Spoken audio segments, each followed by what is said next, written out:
Du coup, bonjour à tous. Merci d'avoir rejoint ce webinaire sur les copropriétés, en tout cas l'éco-rénovation des copropriétés en 2025 et en 2026. On va essayer d'être un peu exhaustif sur qu'est-ce qu'on peut faire cette année et qu'est-ce qu'on pourra faire l'année prochaine, en tout cas en termes de solutions. Euh, ce qu'on vous présente aujourd'hui, c'est une démarche qui a été lauréat d'un appel à projet de l'ADEME. Donc, nous sommes labellisés France 2030. Donc, c'est un programme qui est soutenu par le gouvernement, donc, en cohérence avec toute la politique publique sur ce qui va vous être présenté, ce qui est des choses un peu innovantes pour être rassurant sur ces points-là. On va commencer du coup sur la première step. Peut-être avant toute chose, on va commencer par se présenter. Du coup, je suis Stéphane Poulain, directeur général délégué de Casbah. On est un bureau d'études spécialisé dans la rénovation énergétique, bureau d'études qui travaille un peu partout en France auprès des professionnels de l'immobilier, donc administrateurs de biens, agents immobiliers qui font de la transaction et syndics de copropriété. On couvre un peu tout ce qui est études thermiques qui sont nécessaires pour la rénovation énergétique du DPE collectif, plan pluriannuel de travaux, audit énergétique, voire des choses un peu plus embarquées. Et on a une petite spécificité, c'est qu'on a construit notre expertise sur des projets de rénovation énergétique en appartement et en partie commune, ce qu'on appelle nous des scénarios hybrides ou adaptés aux copropriétés, à une typologie particulière de copropriété, les bâtiments intra-urbains un peu complexes, où on peut pas faire de l'isolation par l'extérieur comme on a l'habitude de faire. Je passe la main à Damien de Acorus. Merci Stéphane. Donc moi c'est Damien Callot. Je suis chef de projet de notre offre Yatou. Je travaille au sein d'Acorus. Acorus, qu'est-ce que c'est? C'est un double service. On est à la fois maître d'œuvre en bureau d'études avec des ingénieurs, des architectes qui conçoivent et exécutent les projets de rénovation énergétique. Et on est également, surtout d'ailleurs, artisans et compagnons du bâtiment. Euh, on internalise, notre spécificité, c'est qu'on internalise tous les métiers d'artisanat, donc les techniciens du bâtiment, les façadiers, les ventilistes, chauffagistes, etc. Ce sont mes collègues directement. Euh, et, euh, et donc voilà, ça nous permet d'avoir une coordination des projets, que ce soit en phase de conception comme en phase de travaux. Donc voilà. Et donc moi, Luis Miguel Chirino, je travaille chez Finergec et donc je suis AMO, assistant à maîtrise d'ouvrage. Donc nous allons constituer, déposer les dossiers de demande d'aide au niveau de MaPrimeRénov' copropriété, mais pas que, il peut y avoir aussi des aides locales.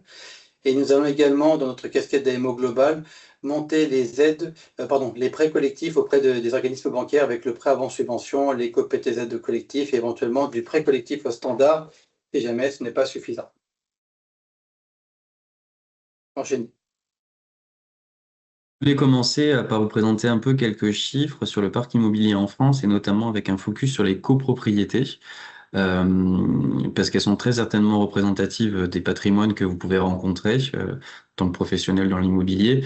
Euh, faut imaginer quand même que sur l'ensemble des copropriétés en France, il y a une immense majorité qui sont des petits bâtiments. Quand je dis petits bâtiments, c'est des moins de 10 lots en majorité, et on a quasiment le même nombre de copropriétés, c'est-à-dire 224 000, qui sont entre 11 et 49 lots, ce qui fait quand même presque 500 000 copropriétés qui sont relativement petites.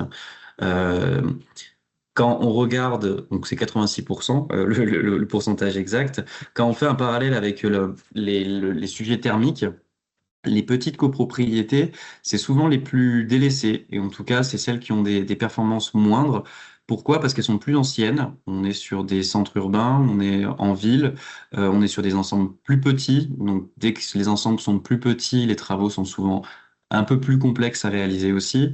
Et les principaux grands travaux qu'on peut voir quand on se promène dans nos villes, elles sont souvent sur des très grands ensembles de copropriétés, là où il y a plus de 50 lots. Et ce qu'on vous présente un peu aujourd'hui, le focus qu'on fait aujourd'hui, il se concentre vraiment sur ces 500 000 petites et moyennes copropriétés qui représentent l'immense majorité des copropriétés en France. Euh, Pareil sur les grands ensembles, en termes de données, les petites copropriétés, c'est des bâtiments qui sont euh, à 35% avant les années 70, sachant que le jalon des années 70, c'est la période où il y a eu la première réglementation thermique qui a été votée et appliquée. C'est-à-dire que avant cette date-là, aucun bâtiment n'avait une contrainte à réaliser tel ou tel travaux. Les premiers isolants, on va dire, installés d'office, c'est dès les années 1974, donc plutôt 1975. Donc tout ce qui est avant est très dégradé, en tout cas sur le patrimoine. Ou en tout cas, il y a des travaux qui ont été faits au fur et à mesure des changements de propriétaires, mais ils sont complètement éclatés. On peut passer à la slide suivante, s'il te plaît. Euh, quand on regarde un peu cette photographie du parc, on se dit, OK, il y a plein de petites copropriétés à traiter, donc il faudrait se concentrer dessus. Oui, c'est un fait, mais il y a quand même des vraies difficultés, bien que la Commission européenne impose des contraintes au niveau de la France pour rénover ces biens-là, avec notamment sortir 5 millions de passoires énergétiques, donc c'est tous les logements qui sont classés F et G, qui sont majoritairement dans ces petites copropriétés. Donc c'est vraiment un focus important. Donc en fait, il y a une pression qui est mise, une pression législative qui est mise sur les propriétaires, sur les syndics aussi pour faire ces travaux-là. On a un quart des passoires énergétiques qui sont dans qui sont pardon, un quart des copropriétés qui sont concernées par des logements EFG, F et G. Et après, il y a d'autres contraintes qui se rajoutent à tout ça, qui sont moins évidentes à gérer au quotidien. C'est la raréfaction du foncier, c'est-à-dire qu'on construit moins. Donc, du coup, il y a une tension locative sur ces biens-là aussi, parce que les appartements, ce sont beaucoup de biens qui sont loués, majoritairement aussi. Et on a un vieillissement du parc général qu'il faut traiter. Donc, en plus des travaux de rénovation énergétique, on doit faire face à des difficultés de relocation et on doit faire face, en plus de ça, à des ravalements de façade, à des rénovations de toiture, à des réseaux électriques ou de gaz à traiter, voire de plomberie. Donc finalement, il y a quand même une concordance de pas mal de variables qui rend un peu ce sujet rénovation énergétique un peu touchy, mais il y a des solutions qui existent et c'est un peu ce qu'on veut présenter aujourd'hui. Comment convaincre les copropriétés de passer à l'acte? Quelques arguments à vous donner. Donc, en fait, il y a bien évidemment la première raison, c'est de faire des économies sur la facture d'énergie, puisque donc les travaux de rénovation énergétique ont pour but de faire baisser la consommation. Mais pas que, c'est aussi de gagner en confort thermique, aussi bien en été comme en hiver, donc pour éviter que les étés soient trop chauds. L'isolation a aussi son importance, et bien sûr, pour avoir moins froid l'hiver, c'est d'actualité aujourd'hui, toujours en faisant attention en contrôlant sa facture énergétique. Il y a aussi la réglementation, donc avec les obligations, ou plutôt les interdictions de location pour les étiquettes G que vient de dire Stéphane à quelques instants, et puis les étiquettes F très bientôt en 2028, et même encore plus bientôt les étiquettes E. Donc c'est très vite concerné, la plupart des propriétés aujourd'hui sont majoritairement concernées par cette interdiction de location pour les propriétaires bailleurs. Donc ils sont bien sûr très enclins à faire ces travaux de rénovation énergétique. La valeur verte, parce qu'aujourd'hui, ne pas faire de travaux, c'est forcément dégrader la valeur de votre bien, enfin du bien. Faire des travaux, c'est à minima conserver la valeur du jour et voire même lui faire prendre de la valeur. Passez sur le slide d'après. Si Oui. je peux faire un petit complément sur la valeur verte, je vous invite à aller consulter l'étude des notaires qui sort tous les ans sur la valeur verte des patrimoines en France, où ils vont voir logement par logement, maison, appartement, sur l'ensemble des ventes, les différences de prix pas comparées à une étiquette D en norme. Et ce qui est très intéressant de voir sur cette étude, sur ces études-là qui sont publiées tous les ans, c'est que la valeur brune, finalement, prend de plus en plus d'impact. C'est-à-dire qu'à la valeur verte, il y a un certain bénéfice à rénover, mais il y a un déficit encore plus important à ne pas rénover les copropriétés parce qu'elles perdent de la valeur. Donc finalement, c'est conserver son patrimoine, conserver la valeur de son patrimoine, et c'est des chiffres qui sont actualisés tous les ans. Donc, je vous invite vraiment à aller consulter ces études, elles sont très intéressantes. Pardon, je te redonne la Merci main pour la sur les précision. aides. Non, c'est très bien. Une opportunité, donc les aides disponibles aujourd'hui, donc il existe MaPrimeRénov' copropriété, que vous connaissez tous très certainement, avec 2-3 chiffres importants. Donc le premier palier, c'est 35% de gains énergétiques qui vont débloquer 30% de prise en charge de MaPrimeRénov' copro sur le montant hors taxe des travaux. 50% de gain énergétique va débloquer le deuxième palier de 45% de prise en charge. Puis il y a également les sorties de passoires thermiques FG qui font 10% de prise en charge supplémentaire et également 20% de prise en charge pour les copropriétés dites fragiles, c'est-à-dire avec 8% de taux d'impayé ou de retard de paiement des charges. Il y a également en complément des primes individuelles au dispositif MaPrimeRénov' copropriété. Avec l'enquête sociale, on sera capable de déterminer qui a le droit à une enveloppe supplémentaire de 1 500 ou de 3 000 euros. Donc ça ne concernera que les modestes ou très modestes d'un point de vue impôt. Opportunité également, des fois, parce que ça peut être compliqué de passer à l'acte, parce qu'on se dit qu'une petite copropriété, ça va coûter très cher de faire des travaux. Mais donc, comme il y a des obligations, on disait tout à l'heure, bah, c'est peut-être profiter de l'obligation de faire un ravalement de façade. Et au lieu de faire juste le ravalement de façade, c'est d'en profiter pour faire, par exemple, aussi l'ITE et d'autres travaux, et d'inclure dans ces travaux qui étaient obligatoires des travaux de rénovation énergétique pour bénéficier des aides. Pour qui ce dispositif s'adresse-t-il? Bah, pour les copropriétés déclarées, enregistrées et immatriculées au registre des copropriétés. Pour rappel, pour les petites copros de moins de 20 lots, c'est 65% de lots à usage d'habitation, minimum. Les financements possibles, donc je le disais tout à l'heure, donc il y a le prêt avant subvention. Ça, c'est un prêt relais mis en place par certains organismes bancaires pour justement avancer les aides de MaPrimeRénov' propriété, parce qu'on va les recevoir qu'à la fin. L'éco-PTZ collectif, qui en général suffit à financer 80% des travaux de rénovation énergétique, et quand ce n'est pas le cas, ou pour ceux qui n'y ont pas le droit, les prêts collectifs standards. Il existe également les C2E, les certificats d'économie d'énergie. On va également, grâce à l'audit, pouvoir vous estimer le montant d'aide supplémentaire qui arrivera à la fin des travaux, mais qui ne sera pas pris dans le plan de financement. Et enfin, donc les aides locales, quand il y en a et quand vous avez le droit, selon les départements, on fait ces recherches également. Par où commencer, justement? Stéphane va nous l'expliquer. En point de départ, il y en a plusieurs pour une copropriété qui souhaite se lancer dans des travaux de rénovation énergétique. Il y a, on va dire, le point de départ le plus évident, c'est ils ont conscience qu'ils veulent faire des travaux de rénovation énergétique, ils veulent vraiment se lancer. Donc c'est souvent un audit pour avoir un projet vraiment complet. Mais il y a d'autres points de départ qui sont plutôt réglementaires qu'il faut intégrer, notamment tout ce qui est le DPE collectif qui est obligatoire pour toutes les copropriétés à partir de 2026, donc d'ici 2 mois. On a, à l'heure d'aujourd'hui, je crois, jusqu'à 50 lots par copropriété où c'est obligatoire donc de faire réaliser ce diagnostic-là. Et depuis 2025, on a des plans pluriannuels de travaux qui visent à identifier tous les travaux sur la sécurité des occupants, le patrimoine et l'énergétique, avec une phase un phasage des travaux dans le temps sur une dizaine d'années qui est obligatoire. C'est des premiers éléments qui donnent à la réflexion des copropriétés, parce que dans les copropriétés, il y a des copropriétaires, et ces copropriétaires, ils ont eux-mêmes des notions un peu différentes sur la perception de leur conso ou du bâtiment, et donc c'est des premières accroches, et donc ça peut être des points de départ, mais il peut y en avoir d'autres, en tout cas dans ce qu'on vous présentera par la suite. Notre point de départ avec Yatou intégrera bien évidemment tous ces volets d'obligations réglementaires.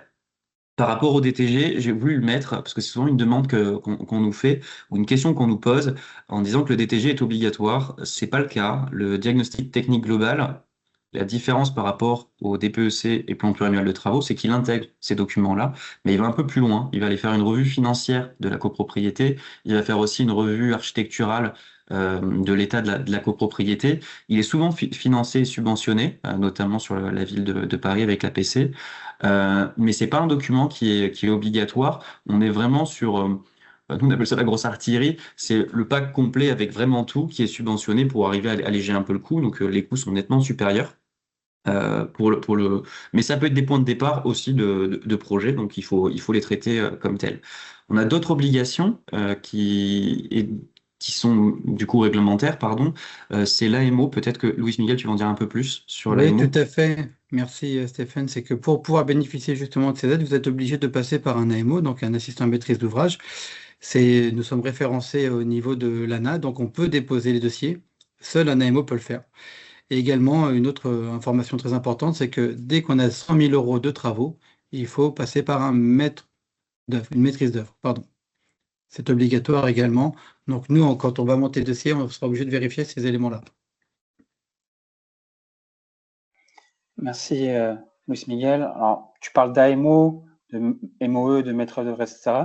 C'est l'occasion de présenter un peu en prise de recul les acteurs dans les projets de rénovation énergétique. Donc, il y a bien entendu ce qu'on appelle le demandeur d'ouvrage, le demandeur de travaux, le demandeur d'études, qui sont les copropriétaires et les syndics qui les accompagnent.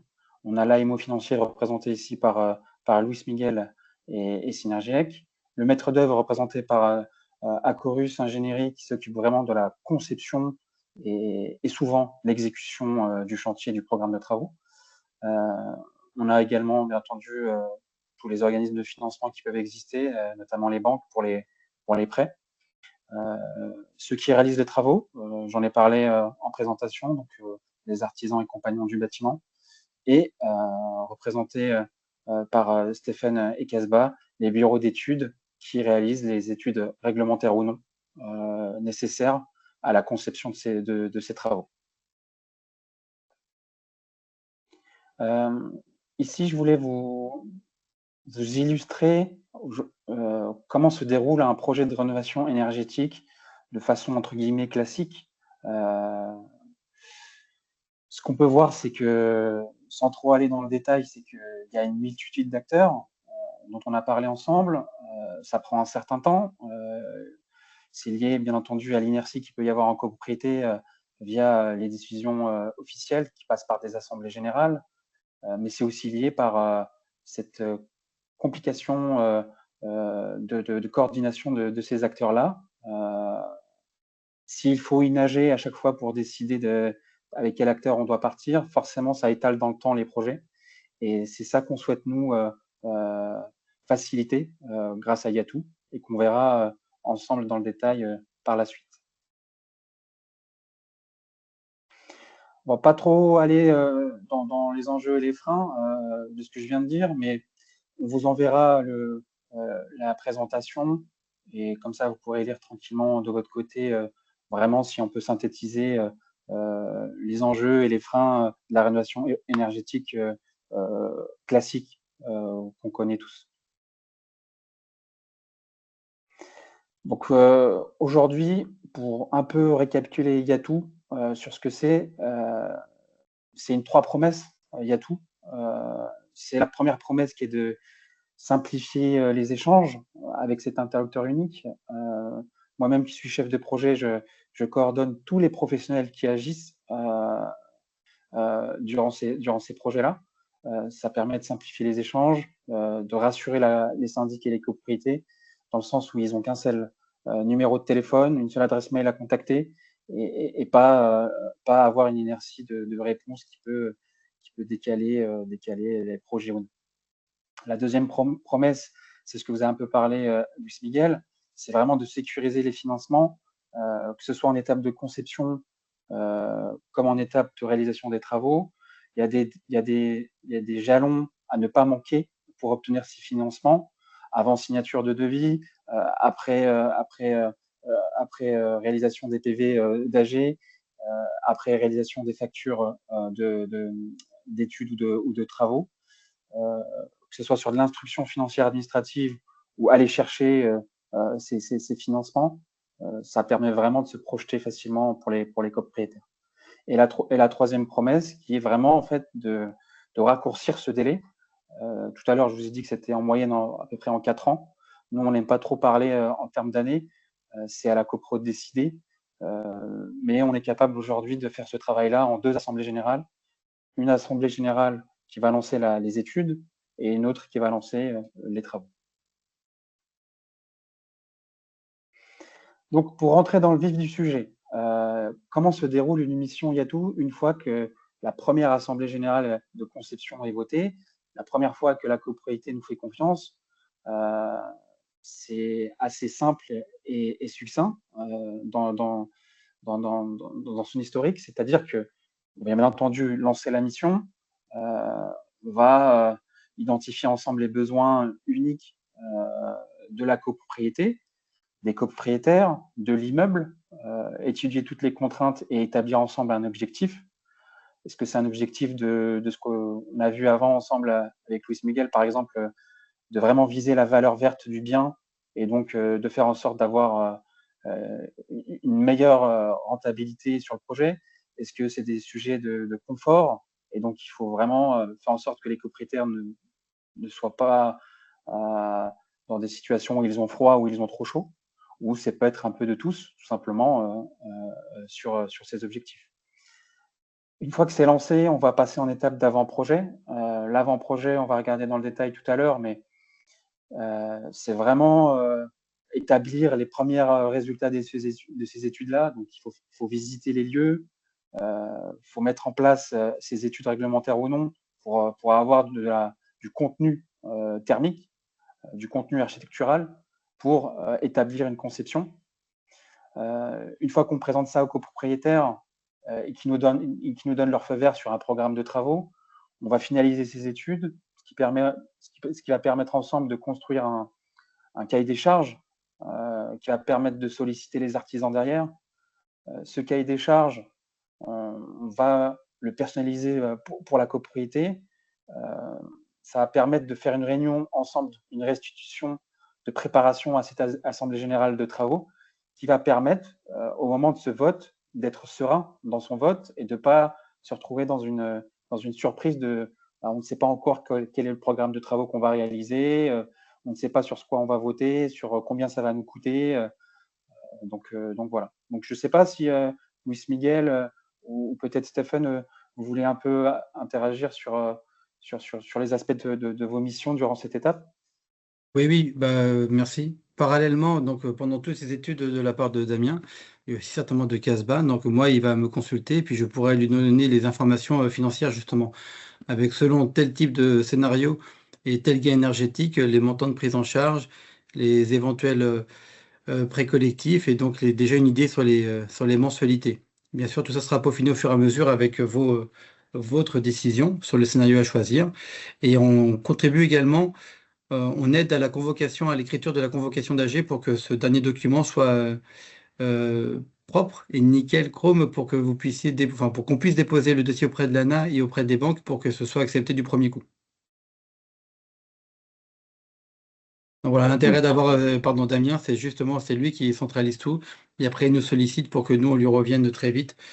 Pour vous c'est plus simple, ça vous évite d'avoir 50 interlocuteurs et surtout que ce soit entrecoupé. Pardon Stéphane. En fait, c'est une très bonne introduction. Ce que je voulais dire, le entrecoupé, tout est là sur Yatou. Vous allez dire, c'est quoi la grande différence entre Yatou et on a une question. Je continue après la question. Allez-y. Allez-y. Ou sinon, je continue, on prend votre question juste après. Ça laisse le temps de la rédiger calmement. En fait, la philosophie d'Yatou par rapport à un parcours classique de rénovation énergétique, c'est qu'on est complètement intégré. C'est-à-dire que c'est une offre qui est portée par Acorus, Synergiec et Casbah. C'est pas l'un, puis l'autre, ainsi de suite. Ce qui permet d'aller d'une part beaucoup plus vite et surtout d'avoir des raisonnements qui sont bien plus rationnels. Quand on va visiter l'immeuble pour une rénovation complète, quand on vient avec le maître d'œuvre et les entreprises de travaux, quand la partie audit fait ses estimations, ou en tout cas ses préconisations de travaux, elles sont cohérentes par rapport à la faisabilité technique de certains éléments. Bien évidemment, un auditeur, ingénieur thermicien, il n'aura pas toutes les ficelles du métier pour savoir si tel ou tel échafaudage peut tenir sur telle ou telle façade parce qu'il y a tel ou tel pont. Ça, c'est plutôt une vision entreprise. Et l'intérêt d'arriver à plusieurs, c'est de valider techniquement les faisabilités. Et l'intérêt de travailler aussi avec Synergiec dans ces phases-là, c'est que tout de suite, on va étudier des scénarios qui sont pertinents en termes de financement, pertinents en termes de gains. Et dans certains cas, il y a des valorisations particulières sur les C2E, je pense au réseau de chaleur, où il y a des belles opérations à faire et on peut vraiment atteindre des gains très importants pour la copropriété en termes d'économie d'énergie et pour un coût vraiment minime parce qu'il y a des subventions qui peuvent être débloquées parce qu'on est dans une situation particulière. Et ça, le fait de le voir tous ensemble au même moment dans la construction du projet, c'est un gain de temps colossal. Damien parlait tout à l'heure de 3 à 4 AG. On peut le faire Nous, généralement, sur les opérations, on est en 3 à 6 mois pour livrer nos rendus, ce qui fait économiser du temps, donc dans la prise de décision, donc quand il y a urgence à faire. Mais même quand il n'y a pas urgence, ça permet d'avancer étape par étape plus rapidement. Voilà, ça c'est vraiment à retenir dans la philosophie, c'est que c'est toujours cette imbrication des 3 entreprises qui fait que les projets vont vite. et sont fiables dans le financement aussi. Ça, c'est très important. C'est-à-dire que le nerf de la guerre aussi, c'est que dès l'instant où on lance une étude, qu'on va passer à un maître d'œuvre, on a souvent une AG, deux AG qui est passée et on se retrouve avec un financement qui passe pas forcément. Et tout ça, c'est étudié en amont, ce qui est vraiment un gage de qualité pour les copropriétaires et c'est de réassurance aussi, parce que ça permet de débloquer les projets et d'aller jusqu'au bout, jusqu'à l'exécution et la réalisation. Je te repasse la main, Damien, pour la phase 2. Merci pour vos remarques. Une fois que... Pardon, Damien. Oui, je t'en prie. Monsieur ou Madame Cornas, vous ne voulez pas poser votre question parce que vous ne l'avez pas écrite? Oui, dès qu'on a la question, je pourrais m'arrêter, il n'y a pas de problème. Peut-être que Charlie pourra nous... Ça y est, la question, elle est dans la conversation. Très bien. Je n'ai pas de facture, la nouvelle lettre obtenue pour ces travaux. Je vais regarder le dossier. Je ne suis pas dans l'opérationnel, je peux voir ça directement. Je note votre appartement, votre adresse, je fais ça tout de suite et on revient vers vous. Il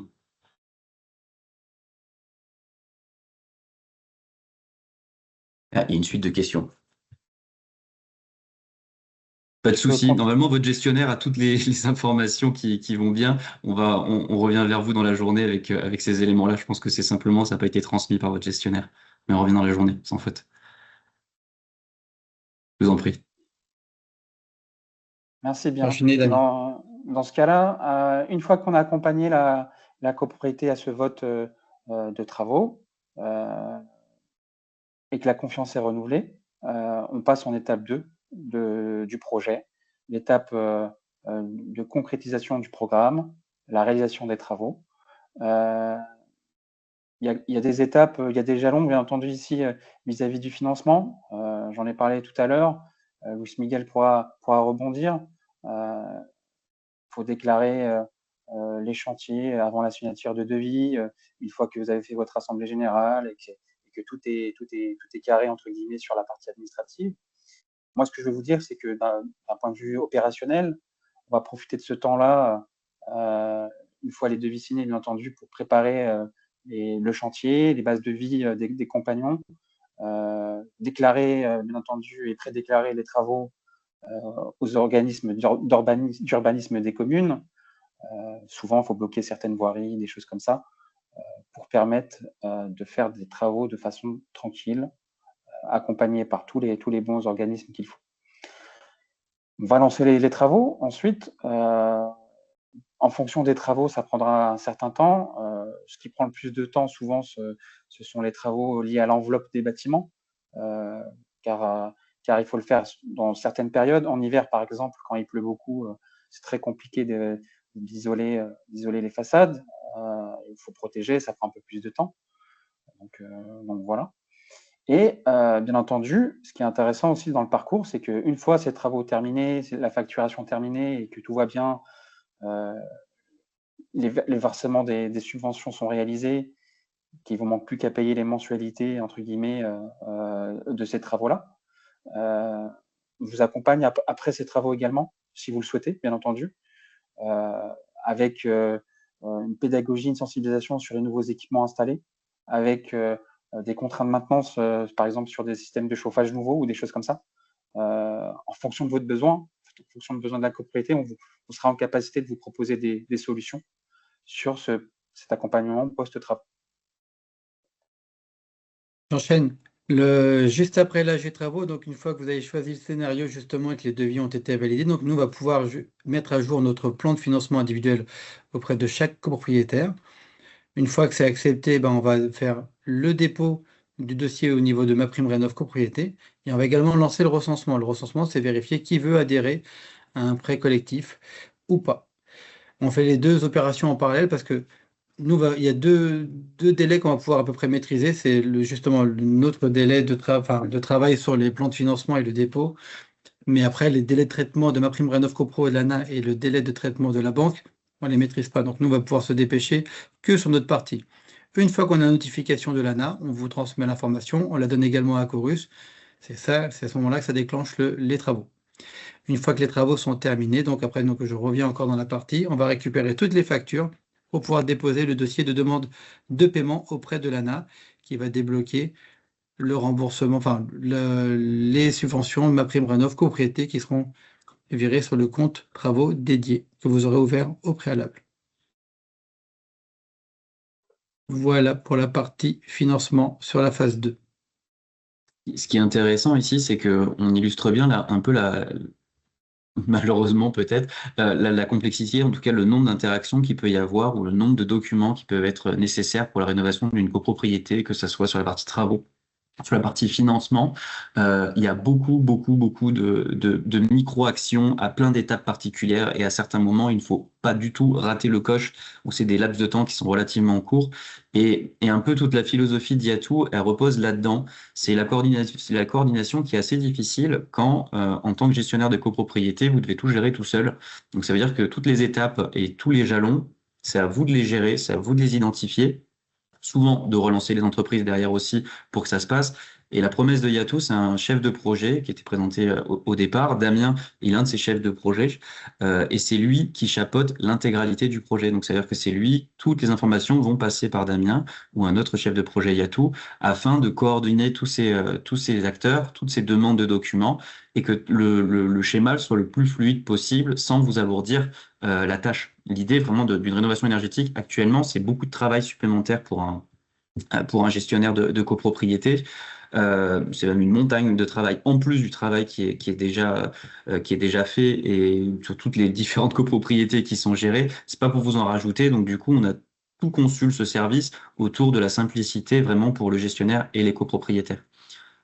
Pour venir sur cette complexité de travail, en tout cas sur cette charge qui est soulagée dans le cadre de Yatou, on a aussi la rapidité d'exécution. Il y a la rapidité d'exécution des travaux. On peut pas aller plus vite que la musique quand on exécute des travaux. Par contre, quand on fait des études et qu'on conçoit le projet, on peut aller un peu plus vite. C'est quoi l'intérêt pour un copropriétaire?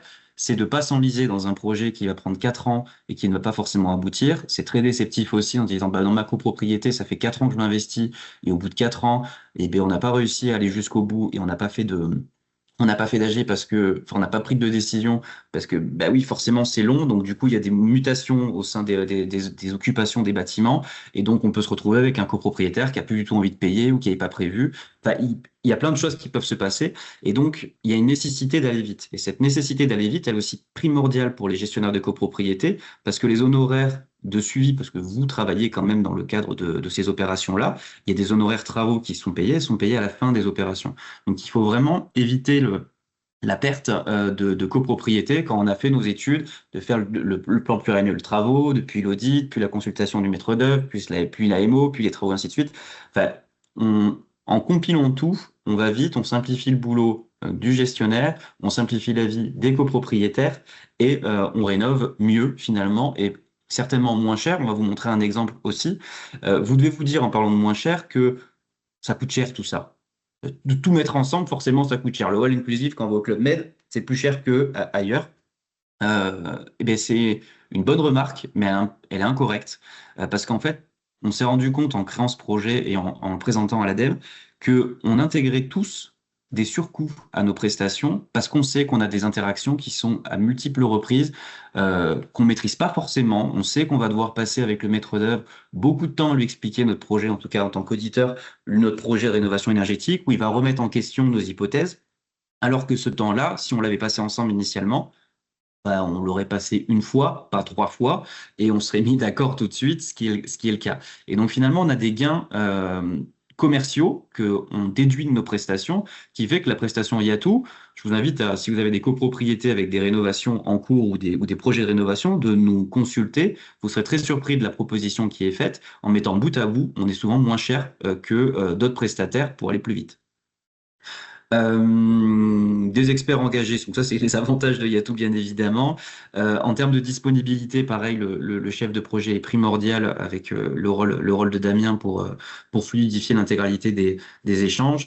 Et ce qui est primordial aussi selon nous, c'est la sécurisation du financement et elle n'est rendue possible que avec ce trinôme entreprise, maîtrise d'œuvre, audit et AMO financier qui est primordial. Damien, tu veux peut-être intervenir? Non, non, tu nous as parlé d'exemples. Je pense que Luis Miguel, il en a un à nous présenter, donc ça peut être intéressant. Si je rajoute encore un atout, la disponibilité, vous l'avez dit, mais on vient aussi en réunion d'information, en présentiel ou en distanciel, et on vient également en AG. Voilà, donc on sera déjà entretenu avec le syndic et le conseil syndical, mais on vient aussi exposer auprès des copropriétaires. C'est plus facile pour répondre, c'est notre métier. Tout à fait. On a une collaboration très fine en phase amont, hein, même avant les décisions des copropriétaires, enfin les décisions des AG, pardon. C'est-à-dire que, comme disait Luis Miguel, on se déplace lors des AG pour expliquer au conseil syndical, l'ensemble des copropriétaires, c'est quoi l'intérêt de la démarche Yatou, quelles sont les autres solutions qui existent. Il faut savoir aussi que Yatou, c'est une proposition, mais le système même, enfin le service peut être découpé en fonction où vous êtes exactement. Si vous avez fait un DTG dans un premier temps, bah, on va pas vous facturer un audit énergétique, ça sert à rien, vous l'avez déjà. Par contre, on peut vous aider à le reprendre et avancer. Un exemple concret justement sur le dernier slide, donc c'est sur une petite copro de 7 lots dans les Hauts-de-Seine. Le montant des travaux, c'est indiqué, donc 140 000 euros. Les prestations intellectuelles, les honoraires de maîtrise d'œuvre, mes honoraires d'AMO, 20 365 euros. C'était une copro de étiquette F qui va passer en étiquette C. Je dis qui va passer parce que les travaux n'ont pas encore eu lieu, c'est en cours. Gain énergétique sur le scénario choisi, 54%. Et donc le montant de ma prime rénov propriété s'élève à 73 826 euros, qui se décompose avec 45% de prise en charge, dont je vous ai parlé tout à l'heure, du montant hors taxe, plus 10% de sortie passoire thermique, ce qui nous fait un reste à payer de 87 330 euros qui vont se répartir sur des mensualités. Là, l'ensemble des 7 propriétaires étaient éligibles à l'éco-PTZ. Et du coup, c'était entre 43 et 69 euros la mensualité sur 240 mois sur les 20 ans. On a tendance toujours à préconiser les 20 ans pour avoir les plus petites mensualités. Après, des chiffres que je ne vous donne pas parce que c'est un peu compliqué à écrire, mais l'effort financier ne sera pas tout à fait de 43 euros par mois, puisque d'ailleurs, ça va faire des économies sur la facture énergétique.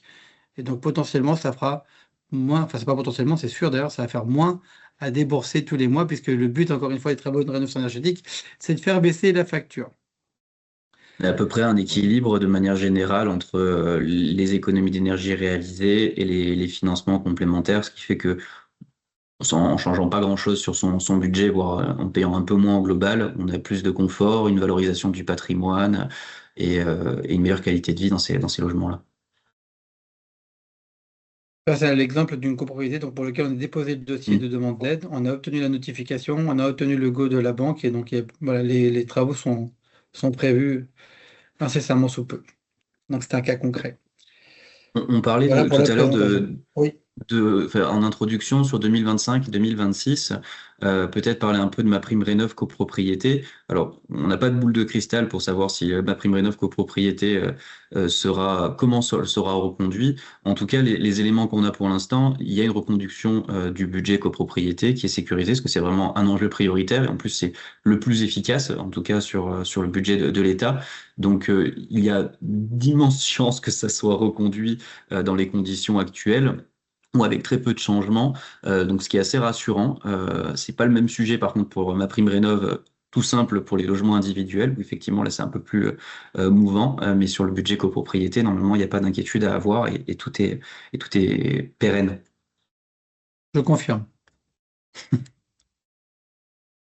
Le mot de la Merci, fin merci. pour Damien. Merci à tous. La présentation se termine.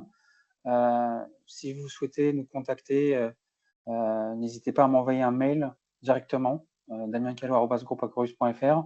On peut échanger ensemble sur la copro, sur une question sur l'offre, peu importe. D'ailleurs, si vous souhaitez en savoir plus sur l'offre, je vous invite à aller sur notre site directement, yatourenovation.fr.